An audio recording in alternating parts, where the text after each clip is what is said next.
Hello, everybody. Welcome back to Victory Drive. This week, we are doing another Q&A. Another Q&A for everyone. So if you didn't get in on this one, then pay attention to next month because we're going to try to do these monthly-ish or kind of periodically. Kind of shooting for monthly at some point. Probably the last Wednesday of every month is kind of the goal. So if you didn't make it on this one, pay attention for the next one because and just be looking out on socials. Also, Patreon, they're going to get like a heads up. They're going to be, kind of knowing when it drops, before it drops kind of deal. So if you want your question to get answered, then pay attention to next month and pay attention to the social medias, and there will be posts out there at some point in time for you to get onto and ask your question. We have a lot of fun with these. A lot of fun. I know Ashley and I really, really do honestly enjoy these. You guys come up with some fucking wild questions. So we have a really good time doing them. It's some real brain busters out there. Some real brain teasers, some would say. So keep them coming. And, just I guess you'll see when you listen to this episode how they get. So a few of them really made me laugh pretty hard. So anyways, that's this week's episode. Hopefully you guys enjoy it, as I know I did, and I know Ashley did. Lots of fun on these ones. Also, I'm going to give a little bit of a season update. Haven't killed anything yet. Nothing's dead. Not even a doe. So I guess there's that. But it is early. It's still, just creeping in the mid-October range. It's starting to get a little spicy out there. The weather's cooling off, and the Bucks' tempers are warming up. So that's going to be really fun, I guess. Season's dragging along a little bit here and there. I'm really not trying to blow a bunch of shit out early and screw a bunch of stuff up. So Matt and I are really just trying to be smart this season, not trying to do a bunch of dumb shit. So we'll see how it goes. I did go out tonight, and it was a very good hunt. I did see a buck. A nice little 8-pointer, so it's getting better than what I saw before, which was a smaller 8-pointer. Really cool to see. Saw a bunch of does. Just a really good, nice sit. It's a really great evening. Really not too bad weather-wise. It's really nice and cold and cool, but it wasn't like freezing cold, just sweatshirt weather kind of stuff. And it was just great. It was really nice to get out there and sit in a tree stand again and just, see nature. I did see something really fucking cool today. Matter of fact, I was sitting in my tree stand and I heard a bunch of rustling around, a bunch of squirrels doing squirrel stuff, rustling around the trees. And I was looking around at them and they're just fucking going at it. And it had to have been like 40 plus feet in the air, fucking pretty high up. And they're just going after it, just shaking the shit out of this tree. And then I saw this squirrel like hip toss this other squirrel out of the tree, and it fell about 40 plus feet all the way down, and it made the most horrendous like thud on the earth that I'm like, there's no way this dude made it. No way. I've heard and seen squirrels jump and fall from trees and stuff, from like 15, 20 feet. And that's like bad enough. They're like smack. It's like thunk. They scurry off, and shake it off, no big deal. This motherfucker fell from like 40 plus feet in the air and just went doosh and just smoked the ground. Just shook the earth with his little body. And he was not feeling great. He didn't just shake it off and scamper off into the night's horizon. He hit hard with authority and he waddled off. He didn't die, which is crazy.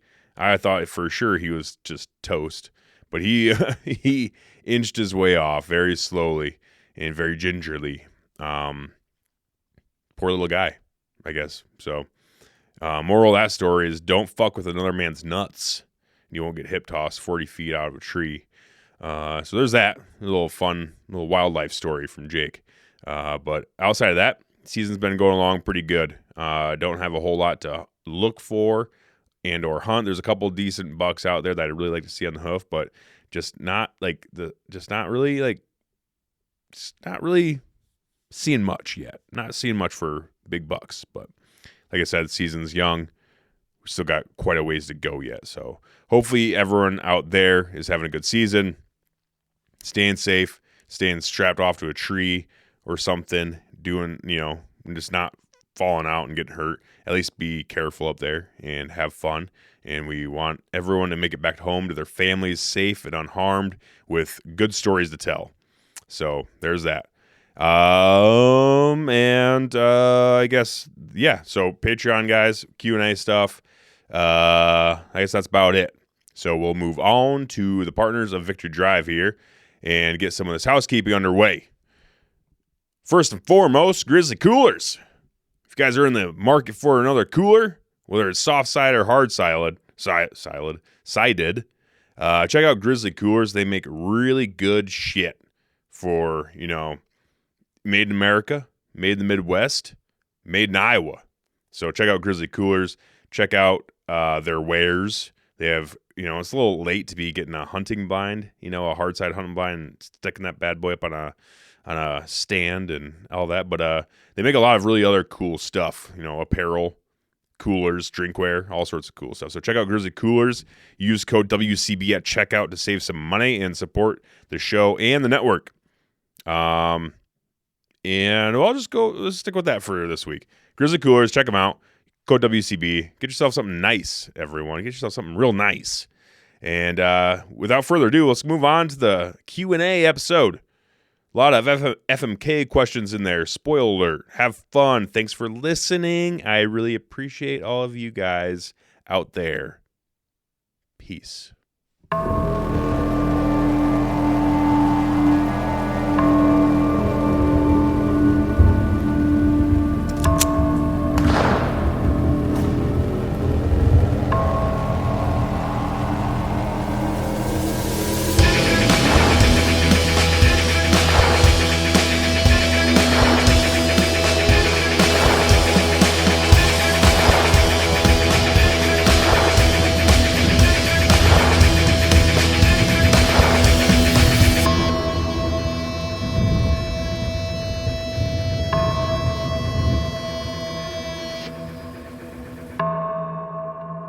Alrighty, Ashley, Jacob, Maxini, Charles, Johnson.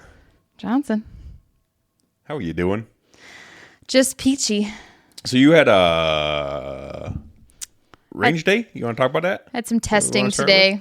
It's a day I dread just because it's testing. But yeah, for work, we qualify multiple times throughout the year with various firearms, but we always do an annual pistol qualification, shotgun qualification, rifle qualification, off-duty carry qualification, and then we always do a low light where we kind of incorporate everything except shotgun. So today I actually missed our big department range day, so I had to make it up. So today was pistol and shotgun for me. Nice. And, are you allowed to shoot people with shotguns as a cop? If that type of force deems necessary. Obviously, all. Oh yeah, shotguns. They're a threat, and you have a shotgun in your hands. Yeah, I mean, shotguns isn't something we're necessarily going to grab if we're getting in a gunfight. Honestly, what we use it for the most, where we live, it's for putting animals down. Yeah. You got a deer on the side of the road. Now, the deer I've put down, I just use my pistol. It's one that's been hit by a car and just needs put out of its misery. I don't like grabbing the whole shotgun. And the time I've done it too, I was right by a campground. It was a lot easier just to grab my pistol off my hip and use that. But I know some of the other guys, they always grab the shotgun for deer because we get a lot of deer hits. Mm-hmm. And that's the only thing I've really experienced it being used for. Otherwise, we're using our pistol or our rifle. You never see any videos online of cops shooting someone with a shotgun? I've heard some stories, not necessarily of shooting people, but in intense situations where use of force was ready to be used, where somebody had a shotgun while others have other various firearms. But I have heard some stories because, I know a lot of departments, I think, from what I've heard, have gotten away from carrying shotguns just because they're not utilized like they once were. But it's because we had shotguns in the Army, but they were only to be used as a breaching tool. Yeah. So like blowing hinges off and stuff like that. But is actually against the Geneva Convention to use a shotgun on a person. So if you did go into a room and cleared it with a shotgun and just started fucking just blasted people with double-aught buck, Yeah. then technically you just committed a war crime. Oof. Yeah, And I mean, that's hard to come back from. You have to go to trial and shit, and it's like a tough thing to prove your innocence with a war crime when you're charged with one of them bad boys. well, Not hard. Like you'd just be extenuating circumstance where it's like I blew the hinges off, Yeah. kicked the door in, there's a dude right there, and it's either me or him. So I shot him in the chest with a shotgun. you would still have to go to trial and You everything still for have to go that? to trial and stuff. Oh. If it got that far. Right. If it I got mean, that far. if we ever have to use that kind of use of force, we're in trial anyways, but Right.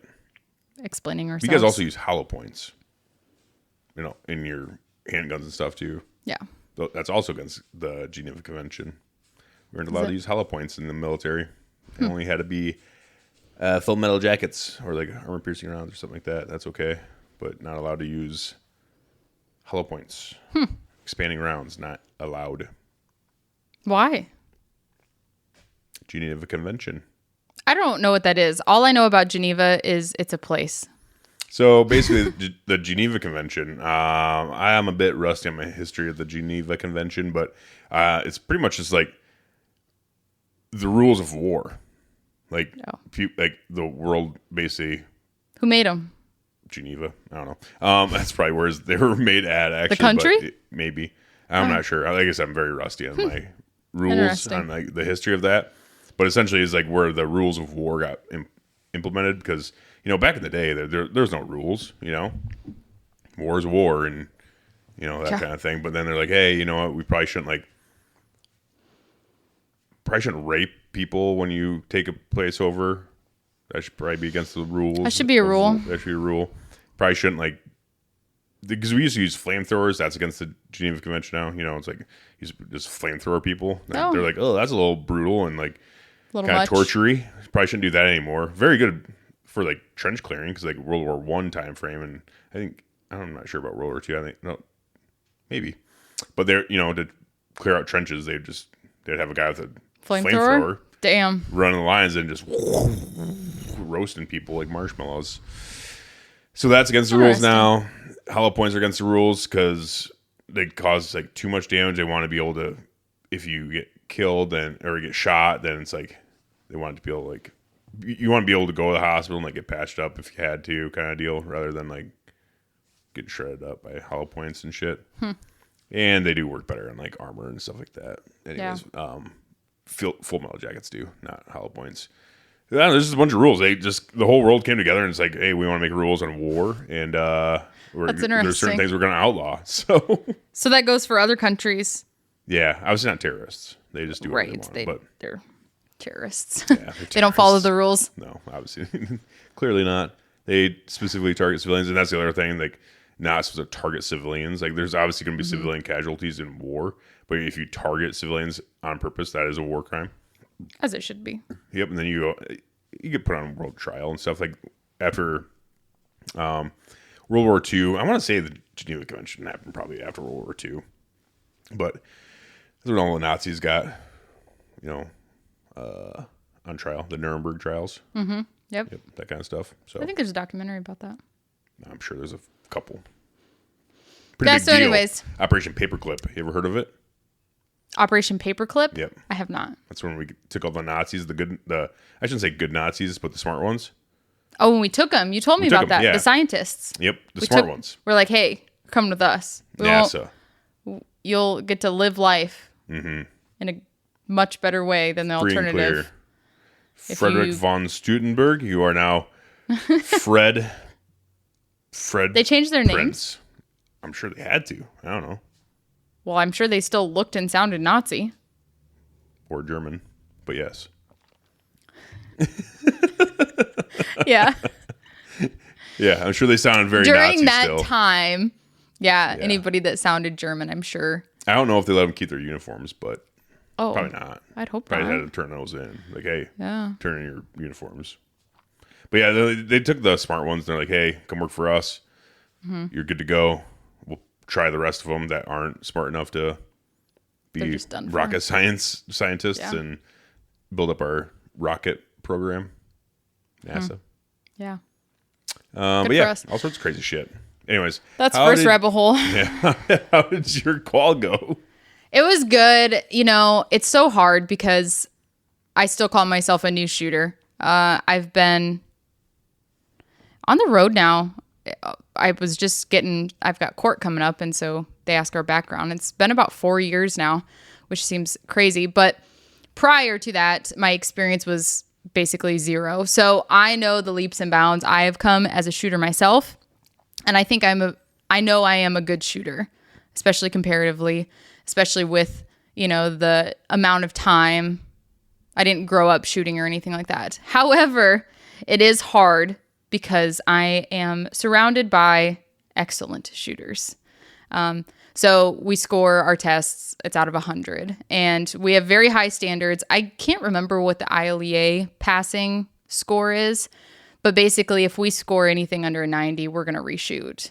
And the ILEA actually just changed their qualification course. So the course that I'm used to shooting every year for our pistol qual, which I basically have memorized, we're not shooting that anymore. It's a different course. And so I wasn't totally mentally prepared for that today, that's just a me thing, because when it comes to testing for qualifications, I get really worked up. I want to do really well. I put a lot of pressure on myself. I've done bad before, in training and stuff like that. And I just never want to go backwards. I only want to go forwards. So that's a me issue. I just want to, and I watch people score perfects on it frequently. You don't want to be the worst shooter. Yeah, no and one I wants to be am. the worst shooter. And it's hard because I often am the worst. But so today I had 2 shots out. So I scored a 92 out of 100 because our course changed. And so it's actually less rounds. So the shots matter more. Yeah. So it's almost like when you take a test in school, it's like any type of test, right? Mm-hmm. Like if you take a 100 question test, right, as opposed to a 25 question test, it's a little different. And I think I'm right in saying this. I should have thought about this. I think we went from was it 50 round? I think I'm mixing up rifle. Anyways, it was 13 plus 12 is 25. Yeah, it was a 25 round course, 25 yards and in. Has a couple of other different components. This one, we don't have running in it. We don't have prone, but it's much quicker because it's all timed. And that's what always gets me. I can go out and shoot on my own and just be nailing it, just having a great day. I went and shot 150 rounds the other day in 20 minutes, and I think I had 4 or 5 shots, not hit the steel plate. And I was shooting 25 yards and in. But you get that steel plate's a 33% rather than a full size. So yeah. Just nail it. I felt so confident and good after training that day, and I was alone. But you get that stupid clock, beep, and I'm telling you, like, it just gets to me. And I know the importance of it, because if I think that's high stress, actually be in an actual gunfight, it's mountains above that. I know all that. I tell myself all the time. So anyways, yeah, I shot the 25 round pistol course. I had 2 that I pulled, and I could not believe where I pulled them at. So yeah, explain the course real quick so people understand. Yes, well, the new course, like I said, today was, I guess I've shot it once before. We kind of did it just as a drill last year because we knew that it was probably going to get implemented as the new qualification course that the ILEA recognizes that we need for certification. But last year we shot that one just kind of as a drill, and we shot our regular one. So just because you knew it was coming up and it was going to be changed, right. So it's like, let's just see what's tried all about. It out. Yeah. So previously, 25 yards and in, we'd start at 25 yards, and it'd be like 3 prone, 3 kneeling, 3 standing. And you had I want to say you had like 30 seconds to do it. So it was a good amount of time. I never had an issue with time on that. I've always been pretty confident with 25 yards with that if it's not rushed. And then from there, you start at 15 yards, and then you'll run to the 7-yard line, draw and shoot 3 standing, 2 kneeling, or some combination of that. And then you kind of do that same thing. You'll go 15 to 10. We have 2 where we're running, and then there was a couple speed ones where it'd be like draw and, fire 12 rounds in 15 seconds. And then you move close to the target, and those close shots are one-handed. So in the previous one, it would be 3 rounds with your strong hand, combat reload, 3 rounds with your support hand. And then we'd also do from the hip. So we'd like strike the target, draw, and it'd be 3 shots. And we'd do that. Like steps away, like just a couple steps. Well, actually what you would do is, you would hit it, take a step back. But it was right there. So it's close quarters. So you can actually hit the target and then from the hips. You don't even have the room to go to full draw. So that's what I'm used to. That's what we've shot. I've almost shot perfect on that once, I think. I think I had 1 out. And I think that might have been last year's. We do a pistol qual course in the dark too, so we always have 2 pistol quals annually. So today, I wasn't quite sure, but I had a feeling that it was going to be the new qual course, and it was. So it was only 25 rounds, and you actually start with the close quarter one, which I'm used to starting at the 25 yards. So I'm like, oh, okay, we're starting right at the target, and it isn't where you're striking the target and then shooting from the hip one-handed or anything like that. So we started with, I don't know, like 3 or 5, we're probably 3 yards from the target. And it was just a few rounds. I think it was 2. Yeah, 2 rounds strong hand, 2 rounds support hand. No, was there a mag reload? No, there wasn't even a mag reload in it.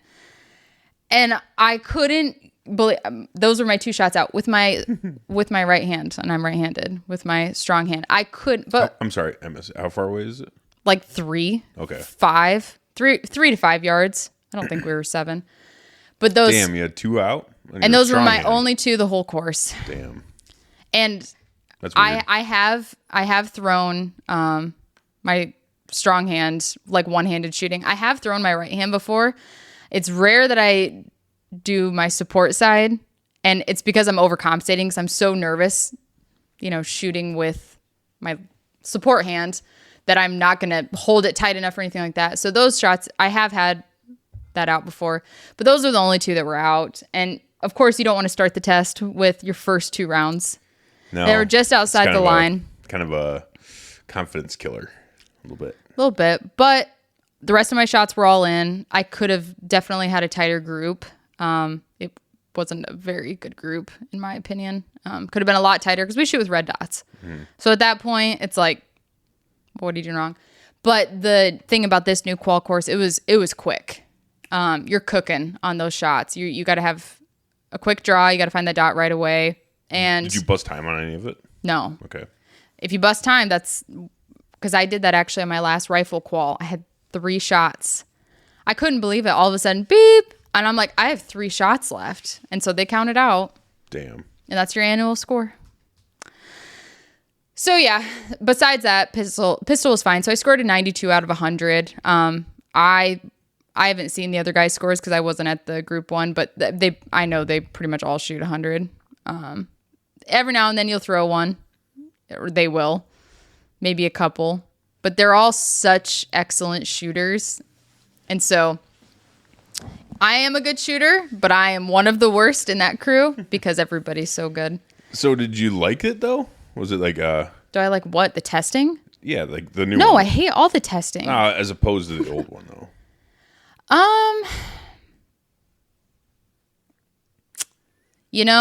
I don't know. There's pros and cons. I like more rounds because then if you throw one, it's not worth so much. But that has to do with the score, and it should just be down to the actual shooting. So I do see I have respect for the fact that we're speeding up our shots because that's the way it is out in the field. You don't have all this time to fuck around. So I have a respect for that part of the testing. Do I love that? No, because, got to be quick. And that's never been your strongest suit, honestly. No. So I've been really trying. Which is hard because like when Jordan and I have been training for the USPSA stuff, it's like. You guys are so quick. You got to be really fast. Like it's all about speed. I shouldn't say it's all about speed. It's about speed and accuracy. That's the name of the game when it comes to gunfights and stuff. So like USPSA, they really try to hone in on the speed and, and try to incorporate the accuracy as well. But there's certain stages where we notice where it's like, okay, if I just cook through this as fast as possible and take my Charlies and Deltas as they come, then I can make up for that with speed. I can make up for the accuracy mishaps with speed on certain things. So you just have to really know when to gas it and when to kind of throttle back. And certain stages, speed matters more than others. So it's the same kind of thing. Like, I guess with this, it's like you start incorporating speed and accuracy. Like, you have to be fast, but you want to make sure you're getting your shots good gotta hits. count. Like, they gotta count. Like, I would say your testing is more accuracy. You want a good group. Your time doesn't matter as long as you don't bust time, right? Right. So. But yeah, some of those, I was shocked. I was like, oh yeah, this is a big difference to me. So, I was really trying not to get in my head, like, because the clock's always been my biggest enemy. I will shoot that course and I'll be doing great. And even timing myself or having somebody time me like on their phone. But we get in that testing atmosphere and I just want to do really well and I want to have a good score. And I sit with that score for a year and nobody else, I know it's like our firearms instructor, he had no issue with my score. It was a good score to have. But for me, it's like, I have a whole nother year and I want to score perfect. I have yet in my 4 years scored a perfect on our pistol qual. Well, with when we were getting ready for the physical fitness test, what'd you do to get ready for that? You just did the push-ups, sit-ups, run every day. You did the PT test. So it's like, if you want to get 100 on this test, you just got to do the test over and over and over again. Just really get good at it. And that's where the testing comes into, like the testing anxiety, because I should be dry firing way more than I am. Yeah, how much do you dry fire? I'm embarrassed to say. Yeah. It really, weeks leading up to the test, starts coming to my mind. A week before the test, okay, I should probably do this. A few days before, I get it out and I start actually, unloading everything. So, that's where a lot of that, disappointment probably comes in, because I know I'm very confident that if I trained as hard as I do the week or weeks leading up to the test, if I trained that way consistently, I know I'd be a much better shooter. And I know I am a good one, but anyways, so that's my score and it's there for the next year. And then we also do shotgun quals, and shotguns are that's another thing. So all firearms are just so new to me, but I'm a small statured person. Shotguns are big. And so, actually I was looking up some tips, and Lena, Michalek. I always butcher her last name. I love her videos. And she's so small. She's a small girl. She shoots some big guns. Yeah, and so she actually had a video. After it. Yeah, she does. And she makes it look easy. Well, yeah, she's a professional. So, I've got probably at least 15 pounds on her. Yeah, sometimes when I watch the NFL, I'm like, I could do this. And then I fucking slip on the ice. I'm like, fuck. So she had a video talking about how she specifically, which was really good for today, and I just came on this like last week, talking about how she stands holding a pistol versus how she stands holding a shotgun, to really absorb that recoil and everything, and just the difference because she is a small female. And so I actually took some of her tips from that and applied it today, and it was much better. Instead of squaring up, she aggressively like blades the target and then, twisted her hip. So she basically blades the target, twisted her hip so that you're absorbing so much more of that recoil from the shotgun. And well, then you have a good stance. So nice wide base, falling over and shit. Right. So yeah, I implemented some of those things today, and I found them helpful. And again, on my shotgun, I had 2 rounds out. Slugs? Yeah. Well, I was saying, you don't get buckshot out. I mean, no. That's like. No, you just blow up buckshot's safe for last. You blow up the whole target. Yeah. And that's always fun because it's very like satisfying at the end of everything. You just blow your whole target up with buckshot. What's the ranges with the shotgun? 50 yards and in. Okay. I threw one at the 50-yard kneeling. I knew it was that one too. I felt it. I rushed it. And that's iron sights, right? Like just traditional iron sights? Yeah. Yeah, not a bead, not just a single bead, right? It's an actual rear sight, front sight? Yes. Okay. Yeah. So I felt that one. I did one standing, and then I knelt, and I got worried about the clock. And as soon as I pulled the trigger, I was like, I fucking rushed it. And I still had, I think, probably 3 seconds that I could have just taken a second. And so I threw that one. And the second one, I'm actually not sure where I threw it. I think it was on one of the transition ones. I'm not sure. So, and that's even less rounds. So I got a 90 on my shotgun, 92 on my pistol. Well, 90s. I mean, that's still an A as far as like school math and stuff goes. School grading. Yeah, that's not how I look at it.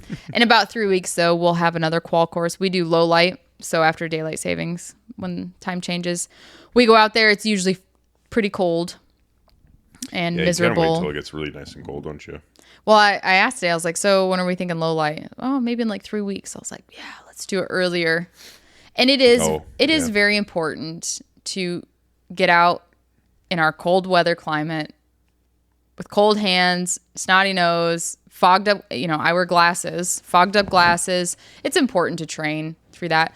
But when we do a whole qual course and we're out there, These fucking swishy pants. I'm sorry, honey. Oh, you're good. Okay, I just want to make sure you weren't getting bothered by it. No. Sooty. But when we get out there, we're an hour and a half, 2 hours, and it's cold and it's windy, sometimes wet. It's not fun. That's not fun shooting. But last year you did it in like December something, I thought, didn't you? Or was it November? It was November. Oh. And I remember it was fucking cold though. It was not fun. I layer up thick. Well, but you also don't want too much up top because, well, you need to be able to move, and which the course is different now, so we're not actually running anymore. But we not only do we do our qual courses, we do drills. So like today we're doing a bunch of drills, and that was probably honestly something that really frustrated me today is I wasn't super happy with my drills. I was really trying to get my draw time down. I spent about at the end. I was like, "Can we just do 10 rounds? Let me just the drills."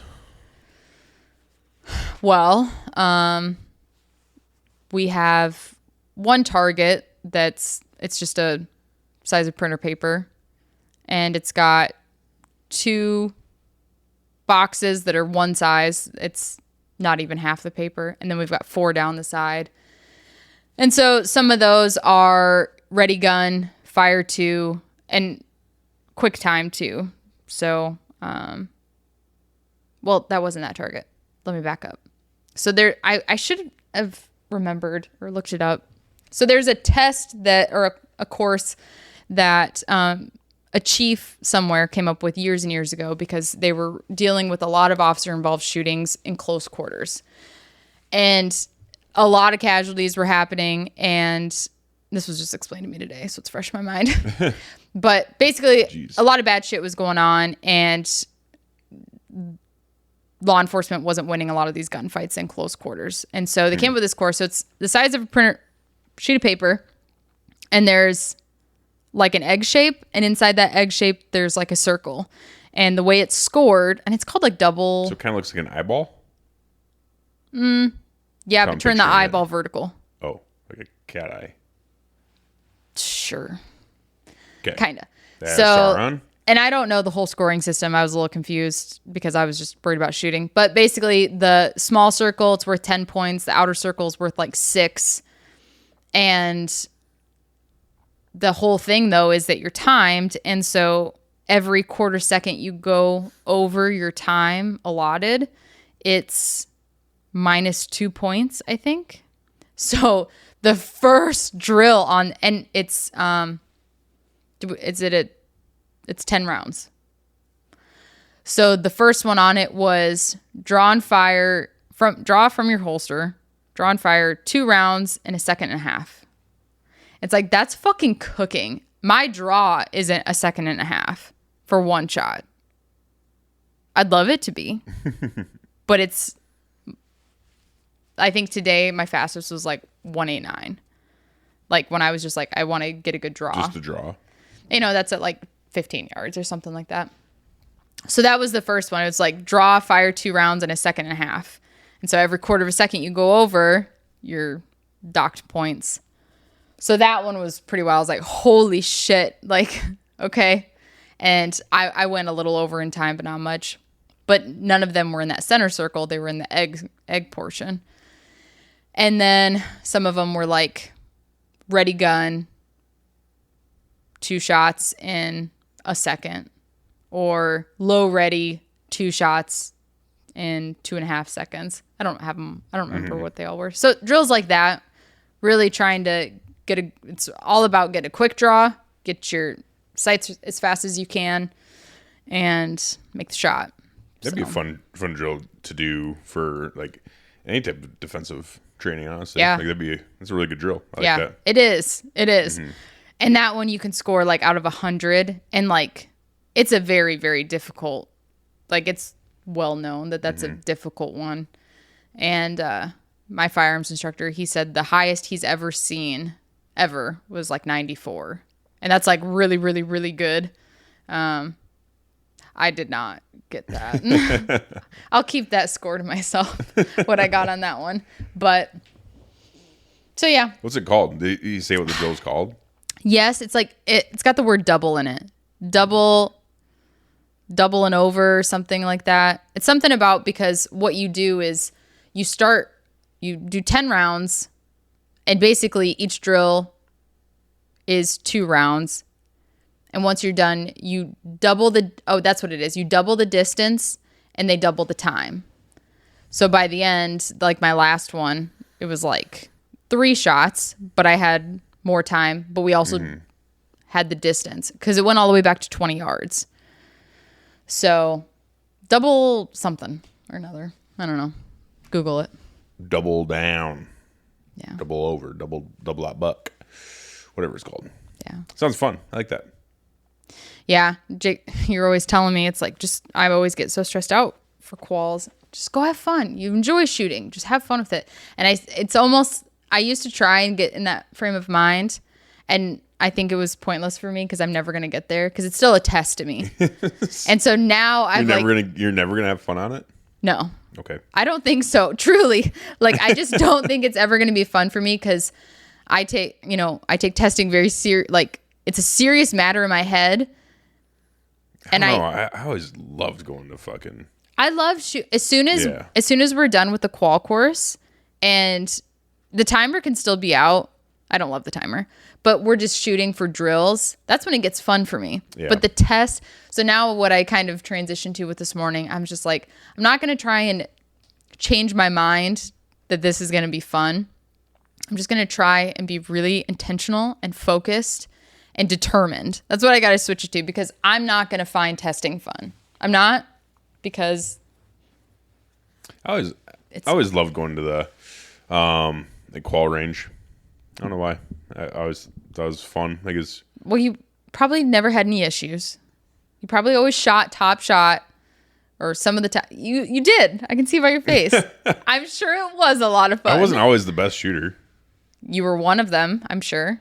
I never not shot expert, but you never struggled. You've never had that struggle. I bet you never had a struggle like I did starting out. No, I didn't. Yeah. So that's probably where it comes from. I'm very still new from that struggle bus of like passing. Mm-hmm. So I did get nervous about the APFT quite a bit when I was a younger soldier, because that was the one thing I did fail. I failed my first APFT. What's that? The Army Physical Fitness Test. Oh. I did fail my first one. I failed sit-ups, and that was embarrassing. And hey, that's what I failed. Yeah. Damn it. Fucking midsection just couldn't get us going where we needed to go. I'll never fail again. No, but that was the thing. It's I like do sit-ups for days. all throughout basic training, I failed my sit-ups, and like whenever we get smoked, our drill sergeants would be like, "You're doing crunches. You're doing fucking because they knew flare kicks or something like that." And it's like, damn it. So everyone else is doing push-ups, and I'm the only one doing flare kicks, and it's because I failed my sit-ups and shit. So then like all of basic training, I just had to be the guy that failed to say PFT. That was calling me a fat body, fucking piece of shit. No. Even when I went to the qual range and I shot expert, they're like, all right, there's only like, At least you I can don't know, like pass 3 or 4 of us. And that's exactly what he said. He's like, all right, roster number 129, Johnson, shot expert. And like, wait a second, you failed your PT test. I'm like, yeah, or yes, sorry. And they're like, I just can shoot. Fuck out of here. I'm like, okay. Okay. Yeah. I have seen you nervous to shoot though. I didn't see it much from Jordan. He's much more reserved in He's a fucking RoboCop, dude. But when you guys shot USPSA, Yeah, I was nervous. I could tell. Like I still had fun. And it was still fun. And I still had a good time. But I was nervous just because I'm like, it was just so different, like so new. I wasn't nervous about not, about like, oh man, I really want to win. Like I knew that wasn't in the cards for me, but I was just nervous because I'm like, I don't want to get disqualified. I don't want a safety violation. Yeah. I don't want to get kicked out. Yeah, I don't want to get kicked out. I wanted to get decent times, but not like, I knew I wasn't going to be like competitive, like in that aspect of time wise goes. But yeah, I don't know. I wasn't last. No, I thought you guys did excellent. I was pretty blown away with the shooters there, just the speed aspect. I was like, holy shit. You know what? I tell you what, when it probably will become fun for me? The first time I shoot 100 on my qual, probably 3 times getting 100, then it'll probably turn fun for me. When I'm not worried about. Yeah. It's like you shot expert. You always shot expert. So yeah, it's just fun. I'm going to go shoot expert every time. I almost didn't shoot expert once though. Was it a little less fun that time? Yeah. Yeah, see? That's where I'm at. Maybe years down the road it'll be more fun, but the actual testing portion, I love training at the range. I love shooting. I have a lot of fun with it. Especially rifle. I've really learned or come to enjoy that a lot more. 100 range, I don't. Maybe one day. Or 100 yards. Yeah, I don't like that 100 range. I don't. 100 yards, and I have beef. For the very first time, I had to shoot at iron sights, but... That's when the shooting gets started. 100 yards? Mm-hmm. That's when you get started. Because in the Army, it went out to 300. And that's no scope or anything?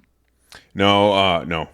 I had a CCO, which is just a red dot. It was just the same thing you had on at yours. 300 yards. Mm-hmm. That's... I always missed one. We had to shoot 300. I can't remember now. I'm trying to remember. I think we had 2 or 3 different 300 yards in because it's a pop-up range, right? So they're all pop-up targets. They're all man-sized, like silhouette pop-up targets. And you shoot, and then they go down. So you got them. Mm-hmm. You're like, okay, cool. And there's a couple times where I shoot, and it didn't go down. I'm like, fuck. That would be fun, but that'd always be the one. I'd always miss because I never shot perfect. I never shot 40 out of 40. I always got like 37 to 39. And I think 30, if I remember right, I think 36 is minimum. Mm-hmm. And my very first time I shot 37. Then I always shot like 39 or 38. But then one time I shot 36. I'm like, oh, fuck. Oof. But yeah, and then you have all the way up to 50 yards. So you have a 50-yard target. We call him Fast Freddy. He'd always come up off your peripheral, and he'd be really fast because he'd pop up, he'd pop right back down. So you have to be really fast, like swing over on him and shoot him. And then would he only pop up once? Fast Freddy? Yeah. Well, so it's 40 targets, and they all popped up randomly.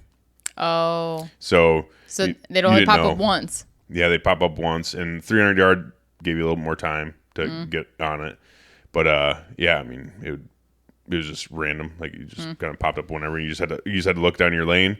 Then you see a target pop up. And you're like, ooh, and shoot it. Ooh, shoot it. And then you had to be like, oh fuck, there he is. I miss Fast Freddy one a couple times every once in a while too. All my mid range ones, I always smoked them, no problem. But well, and it's also, I guarantee if there was a steel plate there today instead of a paper target, my shots, I would have had, because my group wasn't very great, especially for having a red dot. But it's like, you go shoot a steel plate versus paper, and you're just more on a plate. You get that instant gratification from the tings. And so that's another thing. It's like when I'm training, I train a lot with steel plate.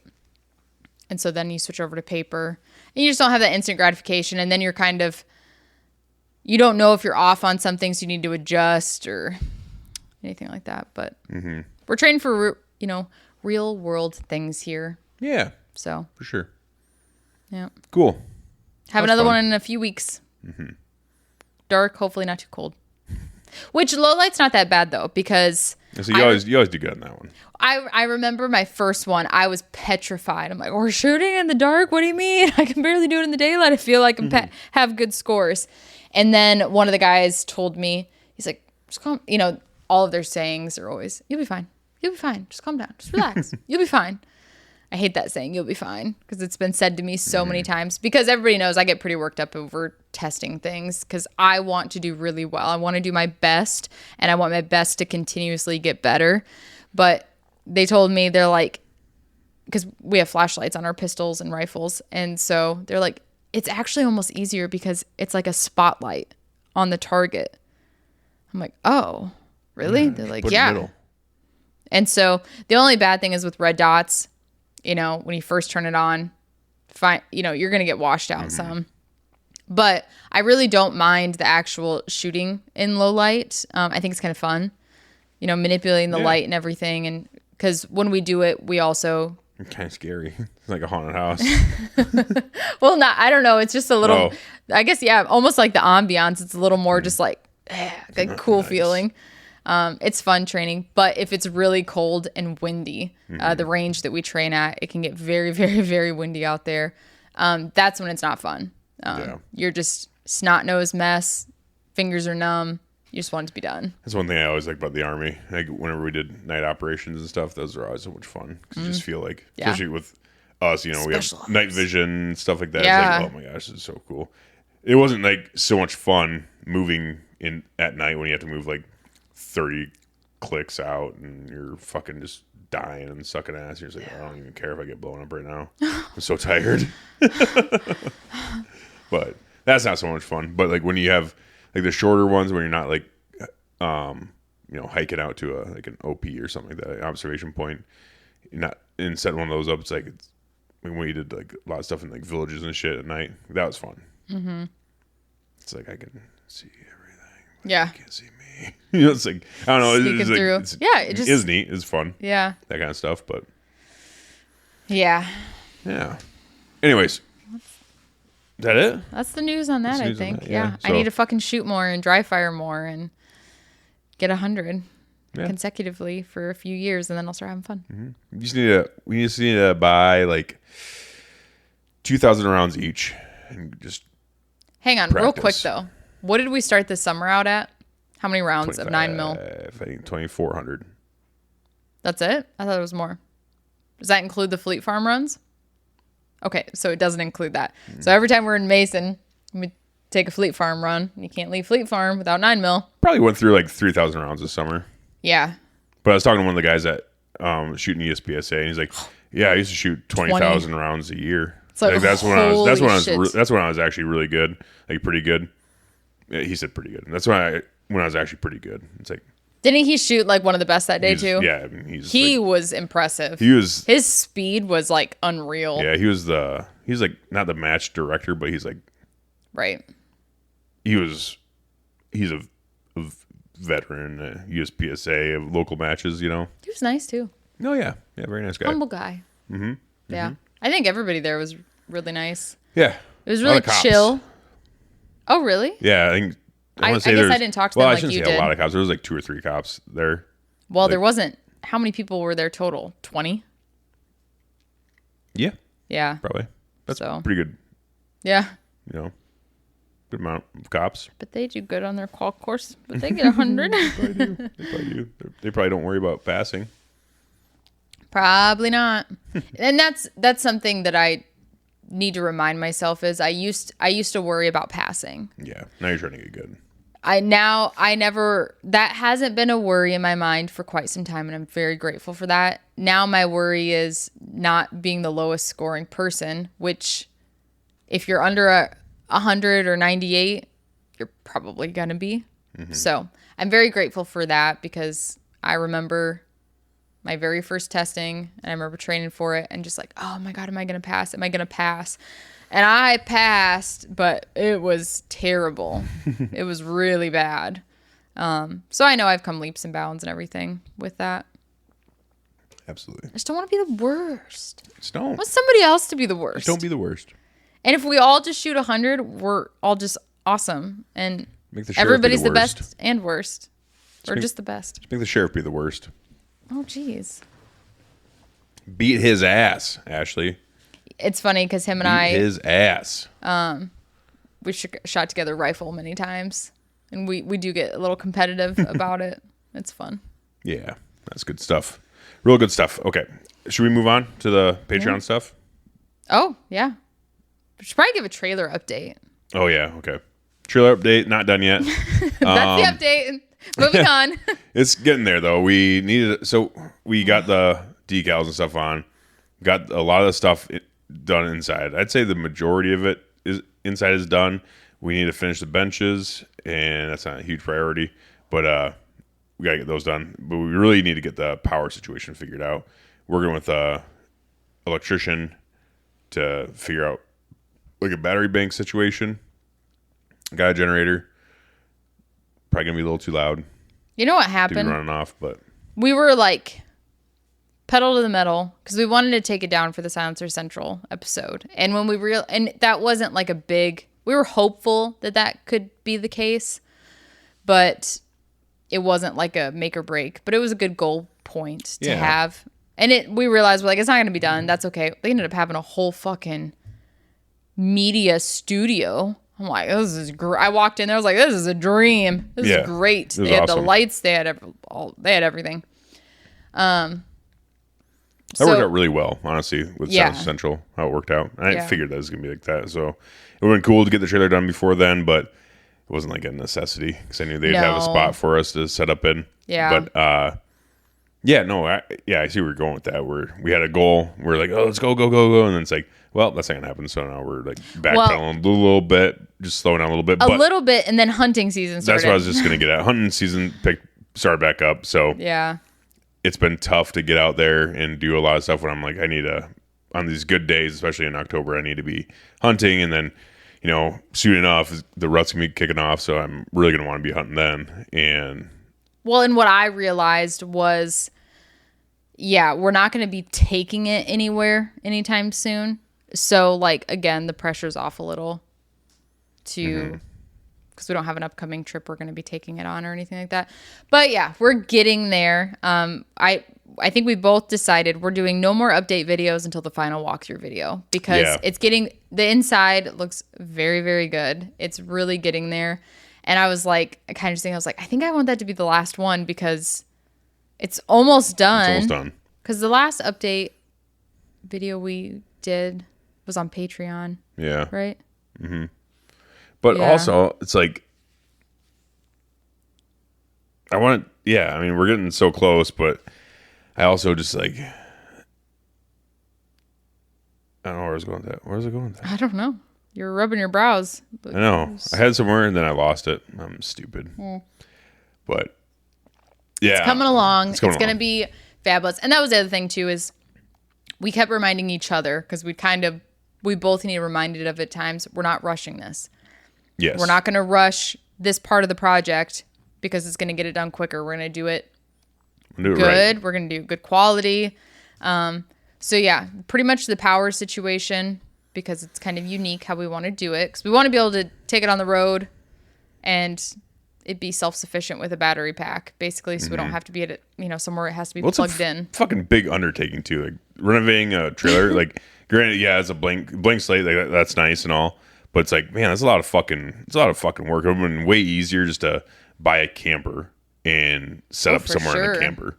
But it's like that's not the look we were going for, and everything else. And this is gonna be great once it's done. But it's like, fuck, there's a lot of work to do. Yeah, like it's not as easy as it looks. No. And everybody thought too, it's like we're getting this custom made trailer and we're turning it into a trailer podcast.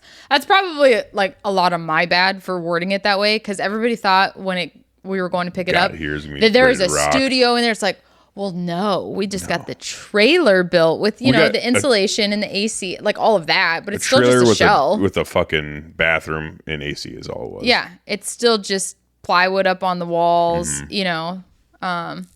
well, if you watch the YouTube video, everybody saw the first walkthrough on it. So yeah, all that customization and how we're going to be utilizing it, and good camera angle, like just all the little things. It's like we're not skipping any corners on this at all. We don't want to do that takes time, and time is something we have spurts of having a good amount of, which we did, and we got a lot of work done every day in the evenings. We were out there till it got dark. The leaking situation that fucked us. That really set us back. That set us back a month. It set us back in the best time to be working on it. Now we're in the fall, and it's like, well, I really wanted it done before fall, because I knew that going into fall, it's like we're gonna be strapped for time, because that's when life really starts getting busy every year. Yeah, this fall time frame, and then it doesn't really slow down until about February, honestly. Yeah. So we got Kansas in December, Southern Iowa in December, and it'll be done by those. Yeah, I hope so. That's the plan. Oh, for sure. When is that? December. Oh yeah. It'd be the second week in December. Oh yeah, that gives us all November. Hopefully, if I kill a buck, then it'd be great. But if I don't get a buck killed, my then work it won't schedule be great. gets a little wild. It's also not easy where Jacob working 7:30 to 4, and I work 5 p.m. to 3 a.m. That it's like sucks. Then, and yeah, there's little things we can do on our own, but for the most part, it's like what we're doing is a group effort. The projects need both of us that we're doing inside the trailer, and it's like the opinions of both too. So, yeah, that'll totally be done by December. Yeah, for sure. We'll see. Be great. Okay, now we can go to the Q&A. Okay, Q&A time. We're gonna start with. I screened a lot of them. I'm excited. We're gonna start with Patreon. Okay, so let's go there first. Okay, we'll do. Because Patreon, they're the number one. You're the number one in our hearts. Number one guys and gals. Alexandra. Gal. The one. One gal. Is that it? Yeah. Okay. Alexandra Fagan. The one gal. Shout out to you. Uno momento. Where's it at on Patreon? Did you put it in the chats? It's the pinned post. It's right. It should be right at the top. Find it. All I see is picture or nothing. All I see is preseason whatever. Cue the elevator music while we wait. Well, yeah, you're not in posts, Ashley. You gotta click on posts. Here we go. Why are you watching that? There you go. All right. From Patreon. So I haven't screened these. I did do Instagram. These are pretty innocent. And Facebook. Everyone's like super innocent on Patreon. Oh, you have two then? What? You already screened the questions? The Patreon ones. Oh, you did? Mm-hmm. They knew about this first, so they had a little more time. Okay. Alexandra, Blackhorn 209 versus 777 for muzzleloader has been a hot topic in our house. What are your thoughts? Is it worth at least triple the cost? Now look at her reply. I'm an idiot. And I was thinking other powder, 209 versus Pyrodex pellets. Mm-hmm. Wow, I don't know what the hell was running through my mind. 10-4.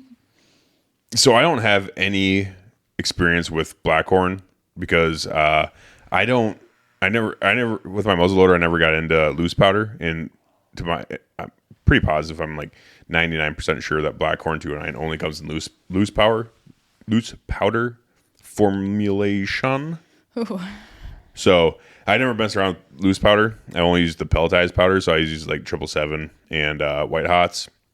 I really like White Hots because they didn't leave as much smoke when you shot.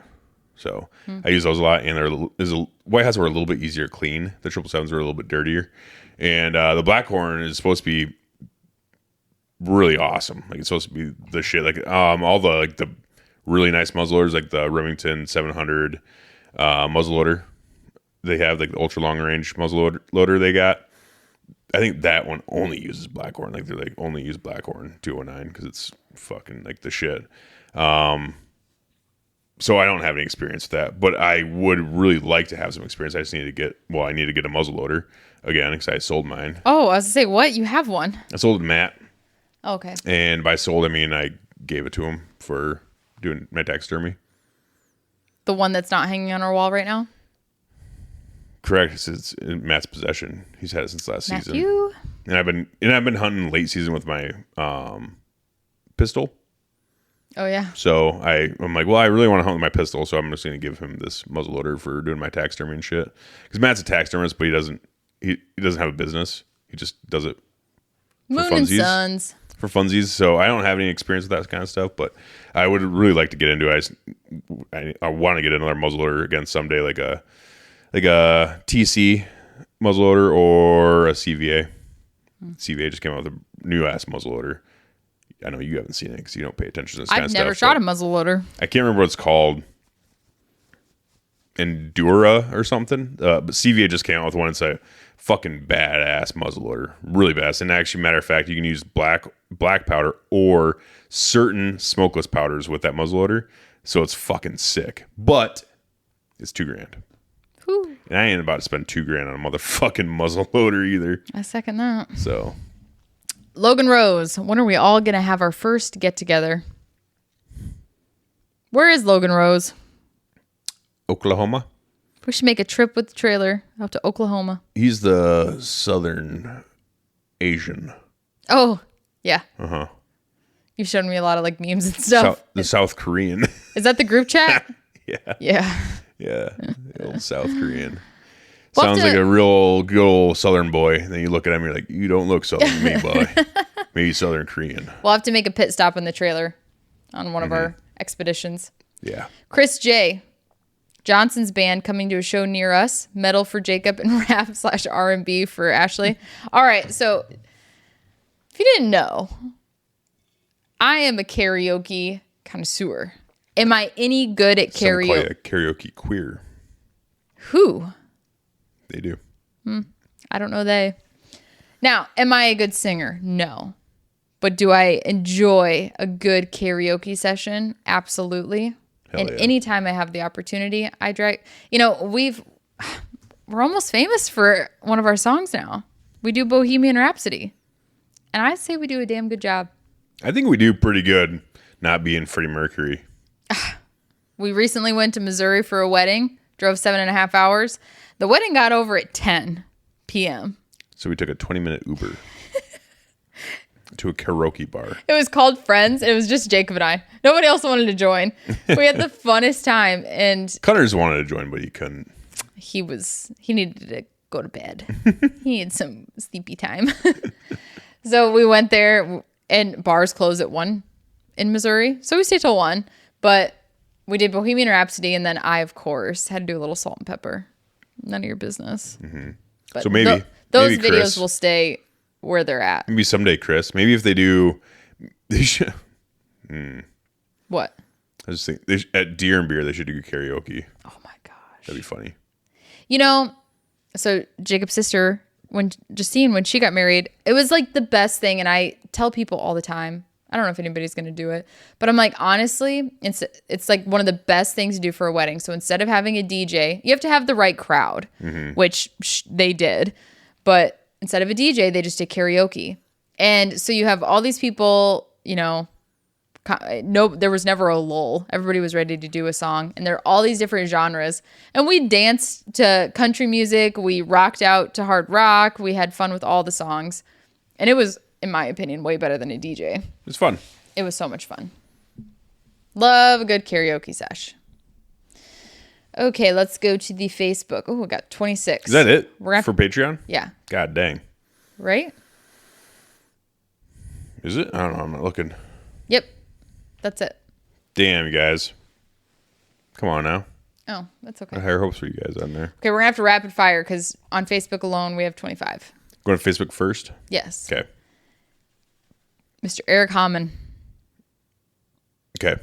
Me or Doug, who's getting their head shaved at the Iowa Deer Classic? Oh, shit. Why would either of them be shaving their head? They made a new bet. Oh, for deer? Yeah. Damn. Well, I mean, Eric, I don't know the score of Eric's, but he just killed a buck. Nice buck. What's your bet? I don't even know the full bet yet. Is it total inches? Because if it's total inches, then I think Eric's going to take it. You think Eric's going to have to He's shave got a his good head? chance. He's already killed 2 bucks. So that means Doug would shave his head. Yeah. Okay. All right. And I'm not going to lie. I hope Eric wins. Because why? I just think it would matter more to Doug if he shaved his head. I don't think Eric would really care that much if he shaved his head. Doug's always got a hat on. So is Eric. They all do. They all wear Yeah. hats all the time. Doug's already also got an ass tattoo. That's Jordan true. Jones, 2-part question. First part, when is Ashley going to kill a big buck? Well, funny thing, I'm a fair weather hunter in Africa, and She won't. I would need to go get my hunting license for America. I do not have that. So maybe one day. But honestly, like, if I'm gonna, I don't know. You're not really a hunter per se. No. You like to hunt when it's nice out. Like Africa was loved great. it. Like you thoroughly enjoyed it, but you're not like you don't have like big hunting goals. No. You just want to be there. So for maybe one other day, things. maybe never. Yeah. I hope someday. Because It'd be Africa's awesome. yeah. I mean, well, and if I go out right now, if I get drug out into the Iowa cold during hunting season, it's going to be to film you get a big buck. I don't think I'll ever have. I really hate the cold, guys. Well, it won't be archery either. It'd be gun season, so Yeah. it'd be even colder. Yeah, that's what So, I'm saying. yeah. So the chances aren't high. If I go, it's for my love for Jacob and trying to film a good hunt. Yeah. I don't think I'll ever have it in me where I want to do that for myself. Yeah. Now, another wildebeest in Africa, I'm all there. Something like that. But second question, what big bucks do you have on your radar, Jacob? Dude, this year has been really rough with the buck situation. So there's a couple. Matt and I have a couple on camera that we're really looking at. We just need to see if they're going to be daylight anytime soon. And then outside of archery season, I have an extra gun tag. So hopefully we'll see what happens there. It's good for either first or second season gun in Iowa. So we'll see what happens there. And then I have my late muzzleloader, my late season tag. So we'll see. I don't know. Anything can happen. Happens. Bucky. If Lee Herr had I knew it. if Lee had permission next to your hunting ground and you caught him gutting a 180 on your side, why and how would you waste him? Interesting. Jordan Was Johnson. it why or how? Why and how? Why and how? Why would I get him? Why would you waste him and how would you waste him? Why would I waste him? Well, I mean, I'm a pretty level-headed man, so it'd be like, well, I'd have to follow the blood trail back. Did you shoot it on my property or did you shoot it on his property and then ran on my property? Then I'd be like, well, you shouldn't be gutting your deer on my property. That's fucking disrespectful. So then I guess I'd have to gut him then. And how? I mean, I guess from dick to stern. All right. There we go. Sorry. Matt Ford. If you could only pick one rifle / caliber for all around hunting, what would it be? 35 Whalen. Boom. 35 Whalen's the only cartridge that I know of that I could use anywhere. Besides like a 450 Bushmaster and stuff like that, but it's the most interesting caliber to me. Very good. Mitch, I'm going to butcher this last name. Mitch Van Schaik. Schaick. It may have come up before, but if you have but if you have one, what's the most sentimental firearm you own? Most sentimental firearm I own. Well, I guess it'd have to be my Grandpa's 16 gauge shotgun. I figured. Either that or my 12 gauge shotgun, because I've had it since I was 12. But got a 12 gauge when you're 12. Both my shotguns. Would you, Ryan Conrardi, would you rather shoot a 170 with a shotgun this year or a 140 with a trad bow? I think I know the answer to this. Would I rather shoot a 170 with my gun With or the shotgun, yep. or a 140 with a bow? Probably a 170. Oh. Really? Yeah. Huh. I thought I'd you'd love to pick shoot a trad. 140 with my trad bow, but honestly, I don't know. I haven't shot a 170. So if you're going to give me, I'm going to go with the bigger one. If it would be 170 with my gun or 170 with my trad bow, I'd probably pick trad bow. Obviously. But yeah, I don't know. I guess I'd probably be more. If I had to guess, I'd probably be more stoked to get a 170 with my gun. Yeah. Yeah. Okay. Keller George. Real quick, let's go back to that real quick. Also, because during gun season, I do a lot of group hunting. So if I shot a 170 with my gun with all the guys there, it'd be not only be like awesome for me, but like awesome for everybody else. Like everyone would be like super stoked. It'd be like that group thing where everyone's like, "Oh my gosh, good job! This is awesome!" You know, it was that different aspect to it. If I shoot a 140 with my trad bow, which I would, I'm not saying I wouldn't be ecstatic about it because I fucking would, but it'd be like me being ecstatic by myself. Yeah. Because I hunt by myself. Yeah. Archery. All right, Keller George, muzzleloader versus shotgun. You get one shot for deer hunting. What are you choosing and why? I have a hard time getting the 870 out now that I've moved to Iowa. I feel like the muzzleloader is far superior. You only get one shot each? Muzzleloader versus shotgun. You get one shot for deer hunting. Yeah, muzzleloader. What are you choosing and why? Muzzleloader. They're more accurate.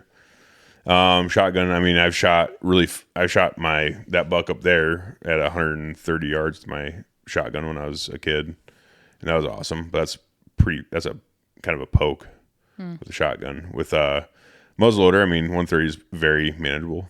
So, yeah, no, I'm taking a muzzleloader. We need to pause. I need to use the little girl's room. I'm sorry. Oh, it's usually geez. you. Oh, no. I know. Okay. And we're back.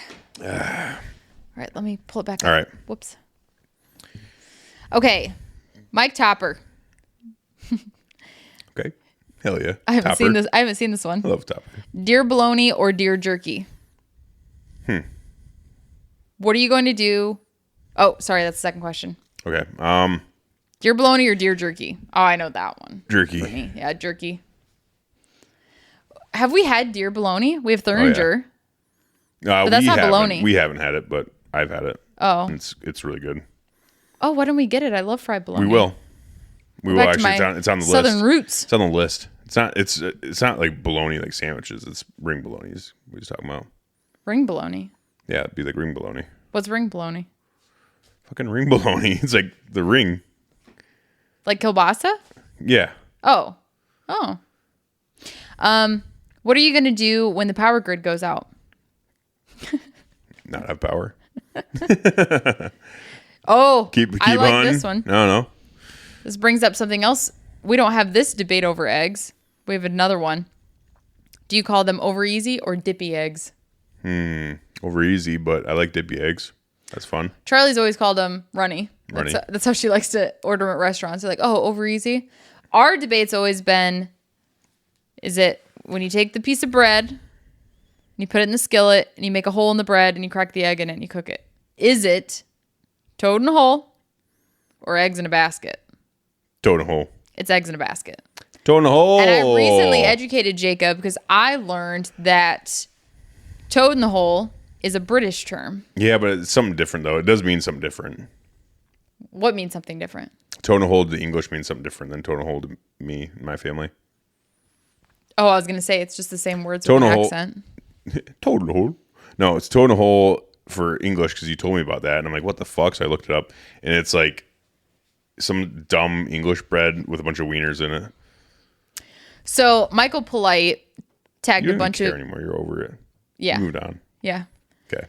He tagged a bunch of people and said, "Who's got the FMK or would you rather?"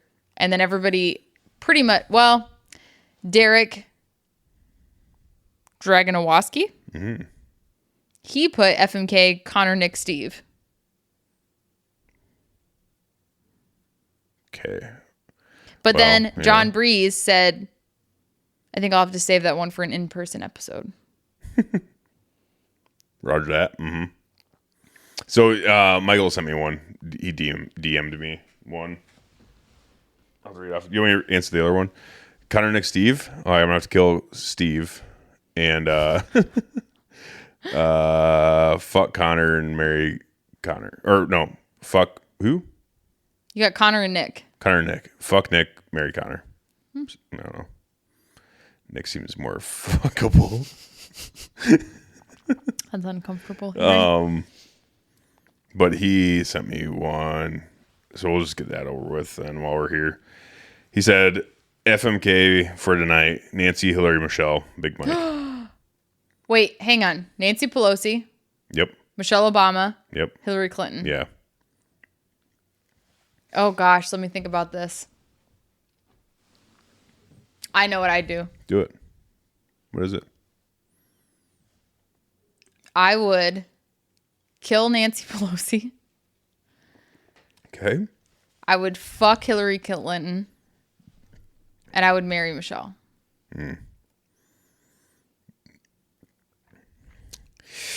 What's yours? Damn, this is tough, especially with all the political violence we've been having. But this is just a game. It's not like it doesn't mean anything. It don't mean anything. But No. I just said I was going to kill Steve. I don't want to kill Steve. I love Steve. This is where I'm coming This from. is like, when yeah. you're doing FMK, all right, it's a little brutal. But Nancy Pelosi's old. Mm-hmm. Okay. That's the main reason, I guess. I don't want to, yeah. And then, fuck Hillary, so why not literally? And then Michelle, she seems like a fun time. Damn. Yeah, I'm gonna have to go with marry Nancy. Mary? Yeah, because she's old. So Probably won't last you're very saying long. no prenup? What? No prenup. No, definitely not a prenup. There's no prenups in this. So I gotta marry her because she's also very rich. I'm gonna have to kill Hillary just because she's already got blood on her hands. And yeah, I guess I'd have to fuck Michelle. See, I think Michelle's got a good amount of money. Yeah, I could also extort her for Interesting. money. So I'm extorting Michelle because I had sex with her and she wouldn't want that getting out in the public, so she'd give me a bunch of money. Marry Nancy because she has a bunch of money. She's really This is all money. well, I gotta make some money. Yeah. I gotta make some money with these options. all this. It's not for fun. This isn't like a fun time for any of us. So you're gonna have to do that. And then yeah, Hillary, like I don't know. I guess that's that. Connor Broom. I don't even want to read this. How naughty. Would you rather... I feel like a high schooler reading this. Would you rather jerk off 100 dudes or have 100 dudes jerk you off consecutively? Cannot choose death. It isn't an option. Okay. I feel I like... said I'd rather get jerked off. I mean... It's less gay. What's the fun me. in jerking off others? Maybe you just close your eyes and you're just like, You get a sore I don't want it, but I have to get it. I have to. Nick Babiock. It's a lot easier just to sit there and accept it. Yeah. Rather than like doing the... Right. That's more gay. Yeah. Well, Right. it'd be tiring. Yeah, it's a lot of dudes. Probably get an arm cramp. But I know if I focus really hard, I can just really fast. Okay. Get Moving done with on. Connor, I don't appreciate that question. it. I can just get Nick it over. Babiock, Okay. thank you for your nice question. What's your next out-of-state hunting trip? Kansas. Kansas. We're going to hunt with Peanut. That'll be Yep. fun. Rifle hunt peanut. Corey Bellings, 22 WMR or 17 HMR. Which do you think is the superior cartridge? Say it again. 22 WMR? Yep. Or 17 HMR? Yep. Superior cartridge? Yes. Ooh, that's tough. I'm going to go with 17 HMR due to availability, and that is just a really good little round. And it's really fun to use. And like prairie dog hunting with that bad boy, it was a lot of fun. So yeah, I'm gonna have to go with 17 HMR, and it's also a lot more readily available, I guess. So Good answer. Joe Anderson, if you had to fight another member of the crew, who would it be and why? And then he put Lee. If I had to fight him, I know who I'd want to see you fight. who? No, you answer. Okay. Just because I'm thinking in entertainment and like actual like skill, a good fight. If I had to fight somebody from the crew, who would I fight and why? Yeah. I guess Lee, because Oh. Bucky always wanted to see it, so I'm like, all right, Bucky. I would say you and Kurt. Because Kurt fought, didn't he? Yeah. So I feel like that would actually be a... I mean, I don't want to see you guys fight. I don't want to see. Yeah, I don't want to see I don't any want of to you guys fight hurt. Lee either. I don't want to. But if I had to fight somebody, if I had to choose, I would say you and Kurt, because you both have been in a ring before, and yeah, I'd feel less bad fighting Kurt because I feel like he has more of a fighting chance than everybody else. right. You know, Yeah. that's what I'm saying. Like, it would probably last a little longer. Yeah. Yeah, maybe. Anyways, Wouldn't John be fun Breeze. for anyone. I wouldn't want to do any of that. I like this. When you kill a big buck with your recurve, how giant of a douche will you become? Oh my gosh, how rude. A huge douche Why? because it's fun. Be like, I'm just gonna be talking shit to everyone with the compound the whole time. Oh yeah. Like, yeah, you guys fucking suck. You suck. I need to scream I'm more the of shit. these. You suck. I'm the shit. Bah ha ha.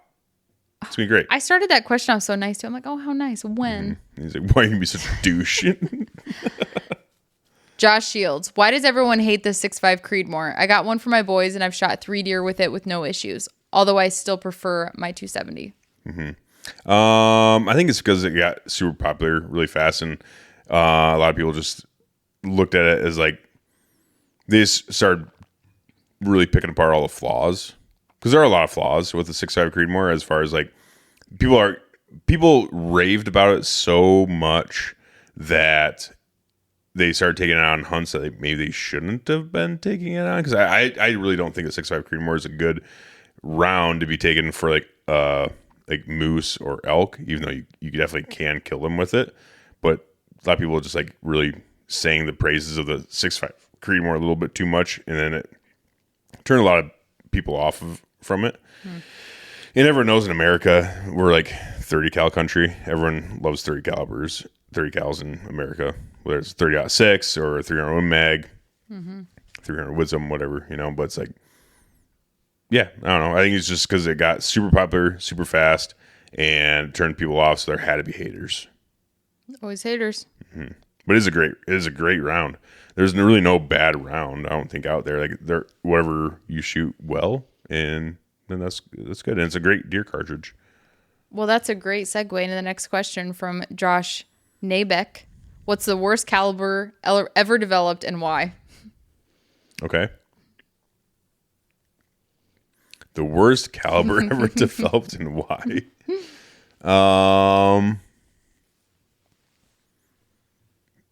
Gosh, I don't know. I'm gonna have to go with like some obscure round. I'm gonna go with for no reason other than it just died off really fast. I'm gonna have to go with the 3040 Crag because it died off really fast. It's like one of the first smokeless powder cartridges made, and just died off really fast because we essentially right after the 3040 Crag we came out with the 30-06, and that just demolished it, just killed it. So it obviously couldn't keep up. It was the same caliber. It just didn't work. Good answer. Ben Bailey. What do you think your trailer podcasting will look like in 2 years? How's that? Oh, okay. That's the first part of the question. Okay, well, what's it going to look like in 2 years? Yeah. What do you think it'll look like in 2 years? It'll look a lot like this, but in a trailer. So, I think it's more extensive than that. I think it's really going to... I was going by physical looks. Oh, yeah. And it's just being a jackass. That's where I come in. Yeah. I really think it's going to take us to some awesome places with some awesome people and just really open a lot of opportunities and good conversations to have on the podcast too. I'm just so excited. Yeah, I am too. I think it's gonna be a cool niche to break into. Yeah, for sure. Logan Rose, how many Nickelback CDs did or do you own? I've never owned one. I haven't either. And I don't own any. Mine were all burnt CDs though, and I don't think there was ever a Nickelback song in there. However, I gotta admit, I will jam to some Nickelback Look at songs. this photograph. No. Every time, look, it makes That's me the laugh. worst song ever. But like some of his other songs, I can jam to. Like what? The sex ones? Yeah, they're You like sex songs? they're good jams. You like dirty sex songs. It's not because of that. You like dirty sex songs. No. I will give Nickelback a lot of credit for having a very interesting way to get girls to show them their boobs. Oh, I guess that's like a big thing where chicks just show their tits at Nickelback I mean, concerts. Nickelback's not good looking. Good enough, I guess. At least the picture I'm envisioning. I'm Also- gonna make a statement though, and it's gonna piss a lot of people off. Nickelback better than Creed. I said it. I'm not a Creed fan. I know Creed, like all their old songs made this big comeback, Yeah. and I do not like Creed. I'll take Nickelback over every day.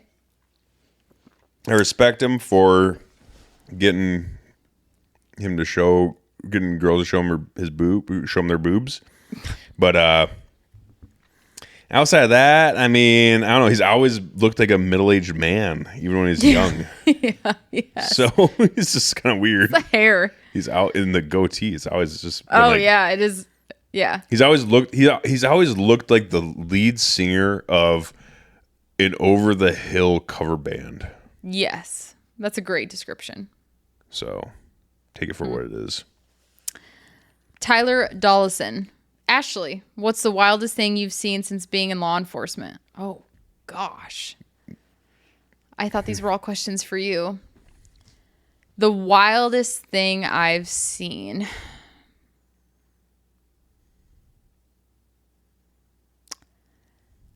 Probably like just as a blanket thing, not like a specific event. The behaviors of people on strange narcotics.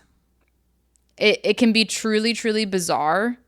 And that's probably been like the most like wide-eyed I've been, where I'm like, holy shit. Do you have any specific instances that you can speak of?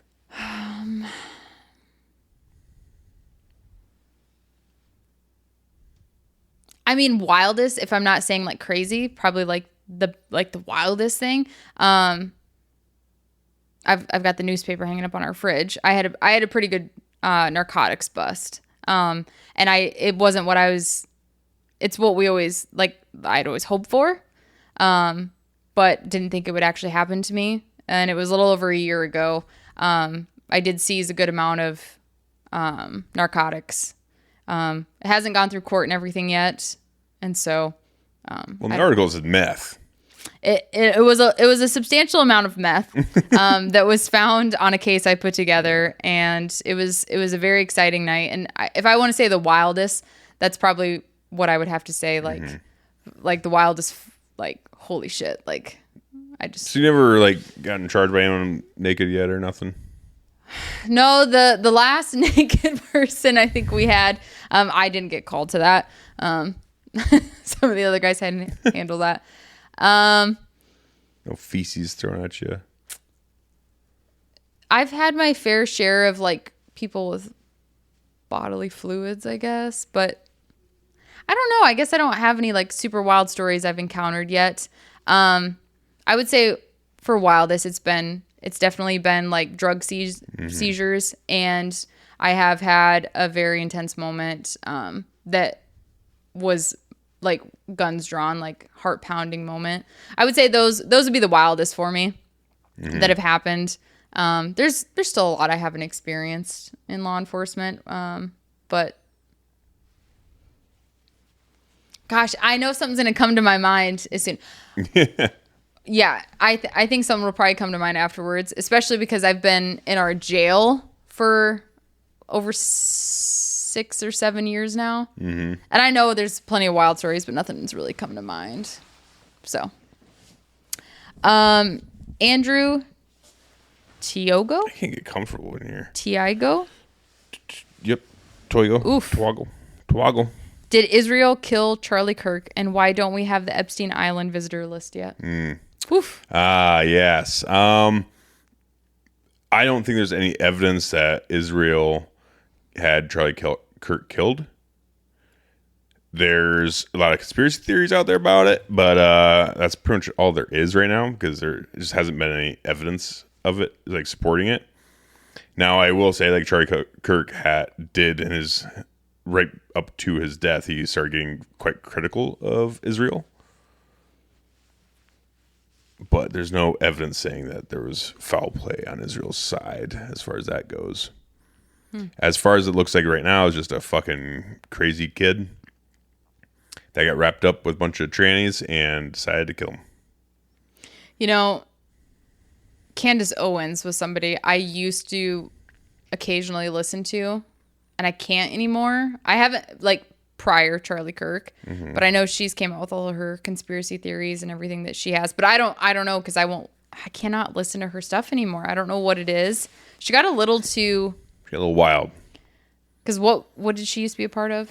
Daily Wire. Yeah. Once she left there, because I remember listening to her when she was part of the Daily Wire, but after she left there, it was just like, I get so stressed out listening to her stuff. It's like too much. Yeah. Okay, we're heading to Instagram. What was the other one? Is it part 2 of that question? Oh. Why haven't we gotten the Epstein files yet? It can only be one of two things. Either people in the administration are on list, or people in the deep state are protecting him, and Trump just doesn't have the balls to, like, combat him on that, or he's still being hidden from it. He might be, as far as I know, he might not know. You know, it could just be hidden from him, that he's just listening to his advisor saying, like, okay, there's nothing there, nothing to see there. All right, moving on. The more plausible scenario, in my opinion, is that Epstein did have ties to a lot of very, very powerful people, and a lot of very, very powerful people in Israel. And I think that there was, with all the stuff going on with Israel and stuff like that, I think there was some power plays being made around there, where, because I think there's something more with Epstein's father-in-law being an actual, like, and don't quote me on these people, but he had ties to the Israel, like, CIA, so type of situation. So he had a lot of ties with a lot of very, very, very powerful people, and very powerful, wealthy people can make things go away. Do you think he killed himself? No. Moving on. Instagram. The Working Class Bowhunter Podcast. Favorite thing Victory Drive has brought into your world? Well, I can't say you guys, because you were in my world before this. So, my favorite thing that has brought into my world, honestly, meeting all the listeners, the people, For sure. the listeners of, Victory Drive and WCB. That's probably been the most impactful to me, because I'm still a type of guy where it's like people and experiences are more important than a lot of things. For sure. So meeting new people and all the friends I've made from starting this podcast and stuff like that is, like, you just can't put a price on that. And the experiences, like going to France and Africa and all that stuff, like that's been amazing. So it's like, honestly, if I had to boil down, it'd be the people and the experiences. For sure. I was recently talking with our insurance agent because we need to get insurance on the podcast trailer. And it seemed like it was, well, still, I haven't even heard back from him. Anyways, for some reason, this is like a really unique thing. And I'm like, the big thing is we already have insurance on the trailer, but we also want insurance on the contents of the trailer. So they're asking me all these questions. And he's like asking me about, well, where do you see this business going in the next couple of years and blah, blah. And I was getting a little, honestly, just a little annoyed with all these questions that didn't seem pertinent to getting insurance. And I'm like, honestly, if this podcast never went any further than where it's at right now, I'd be happy. We've gotten such great experiences, met so many wonderful people, made such wonderful friendships just from the podcast that's good enough. If it never goes anywhere else, if we don't get 1 million followers and all this, it's like, this is still, like, bitch, I don't have a crystal ball. Yeah. I don't know where it's going in 10 fucking years. I don't even know what I'm having for supper tomorrow. So don't ask me what's going to happen in 10 years because I don't know, dude. Yeah. If I knew, I probably wouldn't be talking to you about insurance. Okay. Instagram is interesting with these names. Russell Baigant. Bajon. I like that better. Mm-hmm. What's your hope on this year's deer season? And keep going on the pod. Love it, man. You and Ashley are doing a bang-up job. Thanks, dude. That's so nice. That's very nice. I appreciate that. Goals? What's your hopes on this year's deer season? Hopes? I mean, kill $3. Yes. Fill all the tags. Kill $4. Kill a nice buck my archery. Kill 2 nice bucks with guns. And 3 nice bucks with a gun. So, yeah. Kill something nice. Kickapoo Creek Knife. Yes. All right, Jesse. Mm-hmm. Very nice. If you could interview anyone, who would it be? Anyone? Anyone.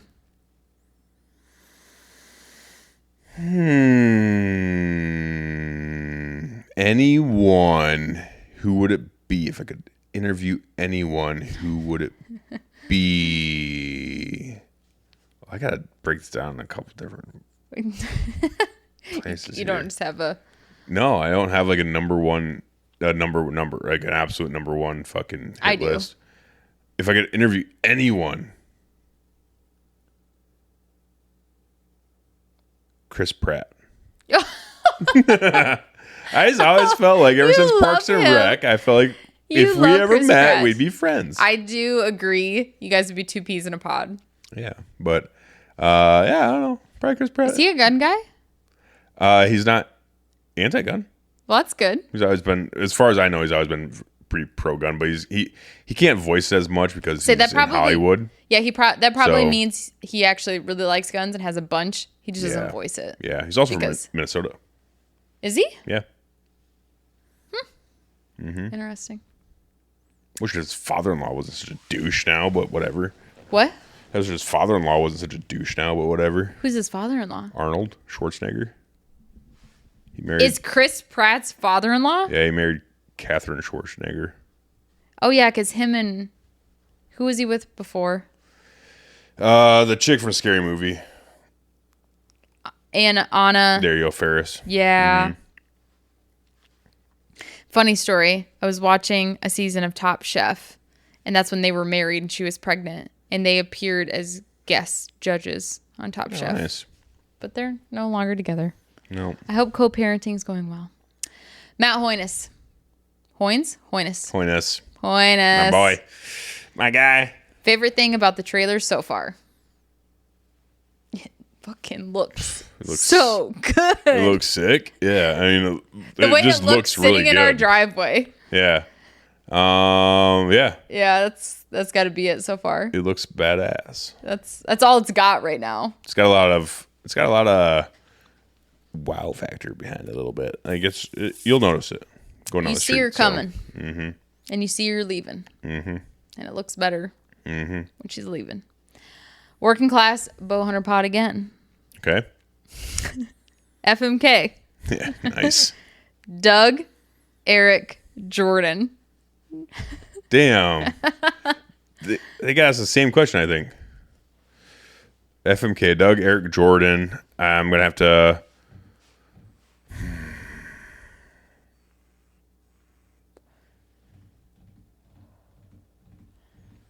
Come on now. Damn. Who are you going to kill? Sorry, Eric. I'm going to have to kill Eric. Nope. I take it back. Oh. You got... No. Oh, this thought process. This is hard. This is real hard. I don't want to make his kids fatherless. So if I want to be... Who are you going to marry? Am I going to marry? I was going to marry Doug. Okay, you're going to marry Doug. So you're going to fuck Jordan? And I'm only going to marry Doug because I met his parents. They're really nice. I was going to fuck Jordan and kill Eric, but Eric does have kids, and I don't want to make his kids fatherless. So I guess for his kids, I'd have to fuck Eric and kill Jordan. You're going to kill a young boy. I have to kill him. Yeah, a lot going for you, buddy. But I ain't more. Blue collar _ Briars _ Cobbs. 1. If you could get any gun for deer hunting, what would it be? 35 Whalen. It'd be specifically like model and everything. I'd want a sporterized Springfield 1903 in 35 rebarreled in the 35 Whalen. That's what I want. Perfect. If you had to pick one caliber to hunt everything for the rest of your life, including African game, what would it be? A Ruger Safari 375 H&H. Wow, that was quick. Or a 375 Ruger. Very good. Actually, 375 Ruger. Zach _ Lamarus 25. Do you think SIG will ever take accountability? No. Neither. Because they haven't yet. And they haven't yet. And they just came out with a new 2011 GTO. So the Sig Sauer GTO. It's their version of a 2011. And I guess that gun is actually pretty badass. So they're already moving on from the 320. I think they're just trying to move on from the 320. Austin Wheels, are you going to take the Shag and Wagon, mobile podcast studio, to different gun manufacturers? Would be cool to interview them and get the lowdown on new releases or background on the business. Absolutely. Yeah, I think 100%. Our first little taste of that was Silencer Central because, they're not a gun manufacturer, but getting the full tour of the place and meeting the people. I think the best part, where you probably enjoyed the tour the most, was when we went down to the... What were they? They work on the silencers. If there's ever any issues and they need any repair or anything, they get sent in. They specifically did a lot of the, barrel threading, gunsmithing stuff. Yeah. So that was whatever fun. That guy's name is. We couldn't get you guys out. He's out awesome. Of that. Yeah, you guys. Yeah. We were down there for like 30, 45 minutes. We're like, okay, need to keep this tour going. You guys got to. It was fun. I'm like, that's who we need a podcast with. That guy down there too. Jaden Funk Hunt. If you could go anywhere and hunt with any gun, what animal, where, and what gun? Whew. Damn. Jaden. Hell yeah. Had him on the podcast. Great guy. What was the question? If you could go anywhere. And hunt with any gun. Any gun. What animal? Where? And where? And what gun? Okay. Where and what gun? Go somewhere, shoot something with what? Okay.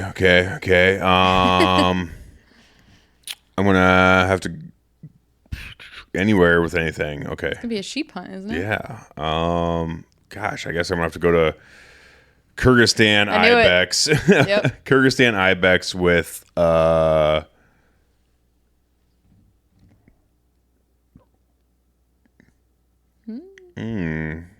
gun do I want to use for that? Probably a 300 PRC if I could use anything. That'd be sick. There you go. B Brand 40. You get one gun to hunt with for the rest of your life. What are we shooting? I think we kind of... Yeah, 35 Whalen. Yeah. 100%. Oh, LA Bird Dogs. Do you think Doug and Jordan will ever come out of the closet and confess their love for each other? We're getting close. We're getting closer every day. Okay. Greg K 170.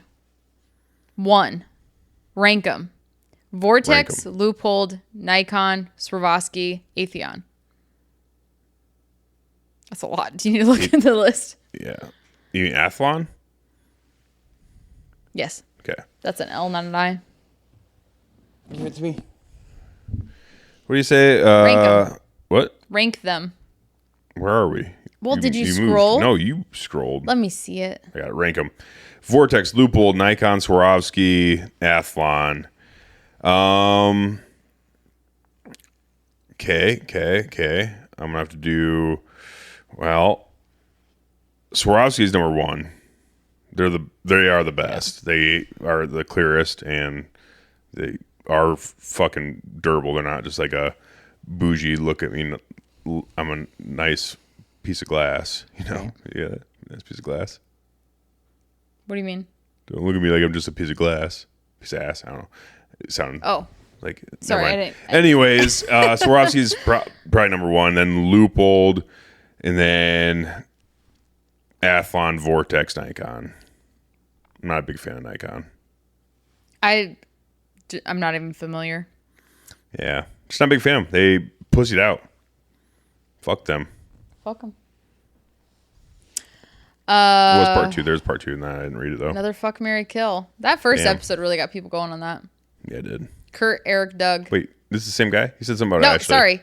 PCD or PCTDHA. No, the same guy had a part two to his question. Oh, I'm so sorry. Does Ashley regret anything about becoming a deputy? No. I am so happy I did it. It's been an experience that I never would have imagined myself pursuing. It's challenging. It's rewarding. And it's great for my undiagnosed ADD, ADHD. It's something different every shift, sometimes every hour, every day. I'm not sitting at a desk. And truly, I don't think a lot of people that aren't in law enforcement understand how much we do that's helping people. Medical calls. That's such a big one. Stuff like that. So no, I'm excited to see where it takes me in life, and I'm very grateful for the coworkers that suggested it to me, that I should pursue it, for you being so supportive, for me going for it, and my progress so far in it. It's also nice being the one holding the power every once in a while, isn't it? No, I don't ever.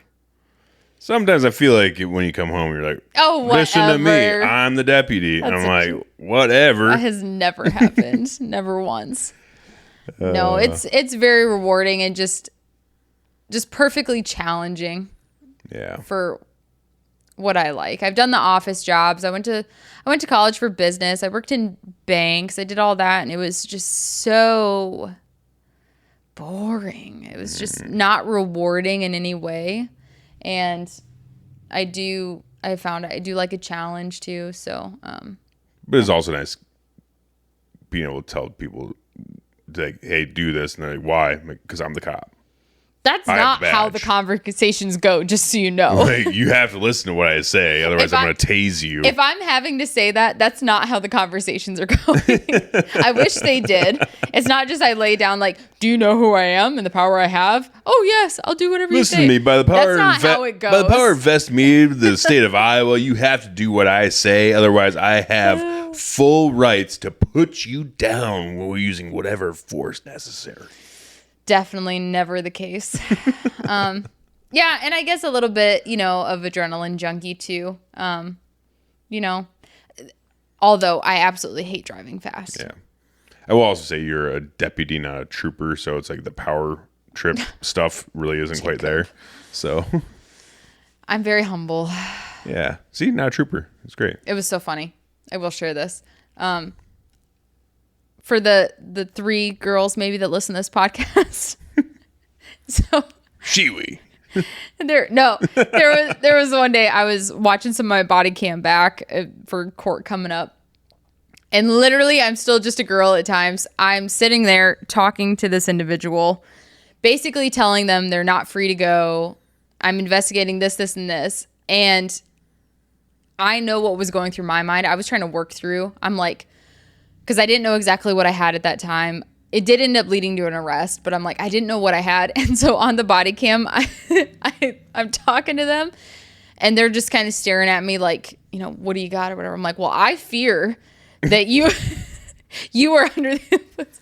And like the whole, I fear. And it was just like a girly term coming out. It's like, I'm still just. That's a chick term. Chicks say that a lot. I fear this. Oh, I fear. Oh, yeah. That's like a big thing. Like, well, I fear that that's not going to happen. Why are you bitches so scared all the time? It's not that we're scared. It's just a saying. It was just funny. That is funny. The girls will get it and listen to it. But sometimes I watch my body cam back and like my lingo sometimes just very much ventures where I do not sound all stuffy. I'm still just a It's probably because you watch human Love and a is girl. Blind a lot. What does Love is Blind have to do with any of this? They probably say I fear that a lot. I fear this. I fear. Well, I fear that you don't actually love me for who I am. You fucking watched Supernatural, and that's a fucking man soap opera. So Yes. Yes, it is, but it's got ghosts and shit. Oh. Spiritual warfare. Yeah. Anyways, there's one last one. And I'm not reading it out loud. Anderson Briley. What? You're not reading it? Oh, sorry. I only read the first part of it. I thought it was a real dirty one. Okay. When are you going to get your grubby dick beaters on one of those 35 Whalens? Hopefully soon. I need a little more money with the whole trailer situation. Kind of tapped us for cash.